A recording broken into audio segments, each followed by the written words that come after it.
Hello everyone and welcome to Best Side Cycling. Today I'm here on Newport Way, just underneath the Zoo Hill behind me.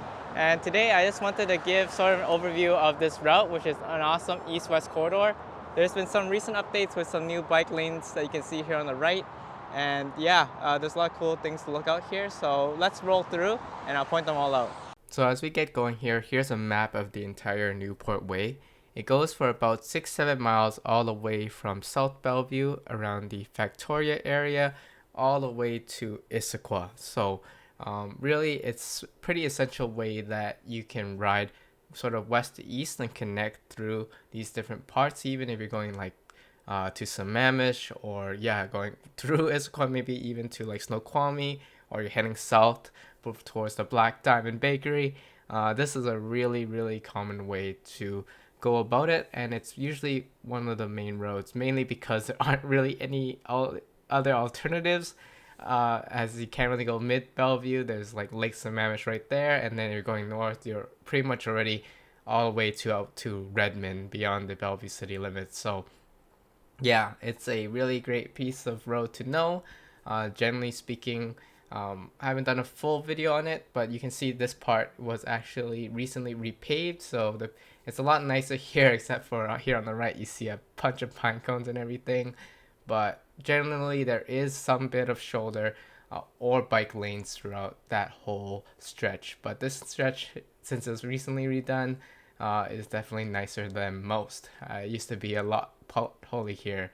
But anyway, the reason also why I really wanted to show off subsection of this corridor today is because this is where or really is my stomping grounds in terms of where I ride very often. And the reason why I ride here so often is because this is where you get access to all the steep hills and tall ones too, I guess. But here on the left, this is Montreux. Just one beyond Zoo Hill to the west, it goes up for about 700 feet at an average gradient of 9.5%. And you can also keep on riding up towards the Zoo Hill elevation, which I like to call the connector, and that goes on for another 300 feet.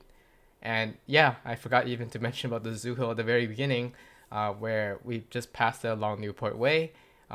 It goes for 993 feet with an average gradient of 8.5%, but there's even more which you can ride up to go all the way towards the $1 Million Pergola. I have videos on all these, and it's sort of some of my most original videos and reasons why I made the channel, so definitely check those out. I might make a refresh version later. But yeah, the main thing that all these climbs do share similarly though is that once you go over the climb, they sort of bring you over to Lakemont Boulevard, and then that could be, for me, it's how I typically return home. So heading back westbound, heading back towards the Lake Washington loop, it's sort of a really nice way to sort of do my rides, sort of get here to Newport Way, sort of have my choice, the litter of what climb I want to do, climb over it, and then sort of get head back home, or just rinse and repeat. So this area is super popular for that. But there are, as you can tell, a lot of traffic, and this section here, I didn't know what was going on, as there was like all these orange cones and all of them been shifted because of the wind.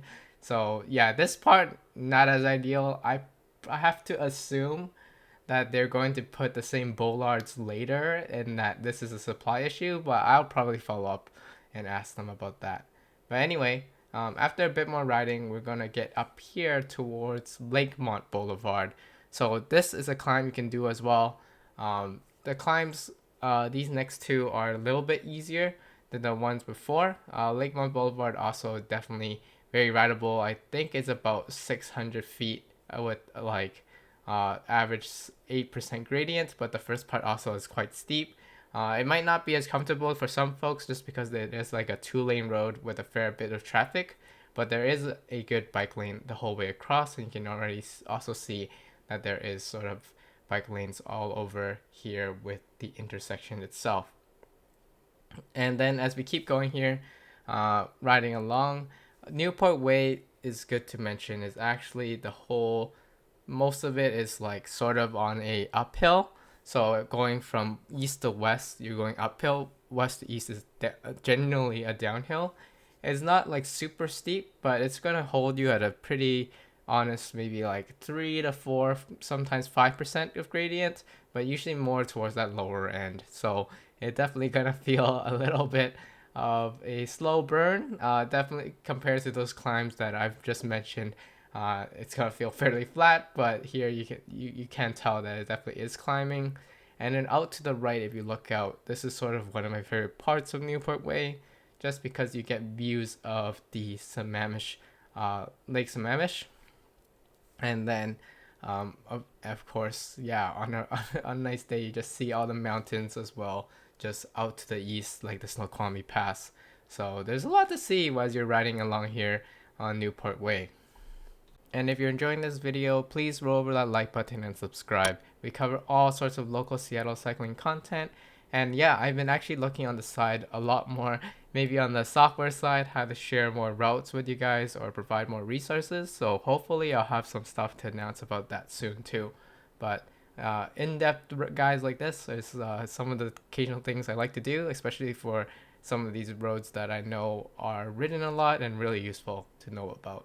But yeah, as we keep on going here, I'm just gonna show off some of the views here on the right with my GoPro. It's probably quite hard to see given the lower angle of the chest mount, but that's sort of what it looks like here. And then the next thing that I was going to call out from this point is that there actually is a I-90 trail that does come from the north, and it's how a lot of folks would connect here to Newport Way from, let's say, like Lake Sammamish or this Lake Sammamish State Park on that side, and it uses this pedestrian sort of overpass. So just in a little bit here, it's really discreet. It's just like this one little sign if you're looking out from the street. But of course, if you're using the path itself, it should be obvious. But it connects you right here onto this road. And for a lot of folks, I think, including me, my very first time navigating through these parts, it was just seemingly super random, and I had no idea where it was. So yeah, it's right here, just at this crosswalk. Out to the right, there's actually an opening that will lead you onto the pedestrian bridge. So you see these two little gates here and this little wooded path. And yeah, there's even a bike symbol on there that says that that's the I-90 trail. But to talk about that more, the I-90 trail right now, I've done videos on that here, but they've also expanded out to 142nd. There is like eventual plans to get that pretty much all the way to Lake Mont through the alternate routes. That's probably a good years in the making, but it is good to know that really they do recognize they want to connect across here on the east side. So for now, I would really say for most riders, this is probably going to be one of the most accessible options. You could also use like Eastgate on the north side of the I-90, but it tends to have a lot more cars. So I think that's why it's not as popular a route. But then again, there's still cars passing me here all the time, and the shoulder isn't super wide everywhere, but at least the speed limit isn't too much. So definitely pros and cons there. And yeah, I think the only other thing I was going to show for this video, it's not the entire Newport Way here, is 164th. So coming up, there's going to be one more sort of roundabout, and this is the last climb that I was going to show today, and this one is probably the most mild grade out of all the four I've mentioned today: Zoo Hill, Montreux, Lake Mont, and then here. And these four are the main climbs I like to use to get to the other side, with this one being the gentlest, and then from there sort of continuing my day. So yeah, really welcome you all to give this road a try, just to either if you're using it like me as a highway to access any of these climbs in particular, or if you're just using it to get across, or doing a loop, you could definitely use it and connect it towards let's say like May Valley Road or Lake Sammamish going northbound. It's just a great road to ride on. So yeah, let me know what you think of this in general. Newport Way, have you ridden it? And I think that's all I had for this video. So I'll see you all in the next one.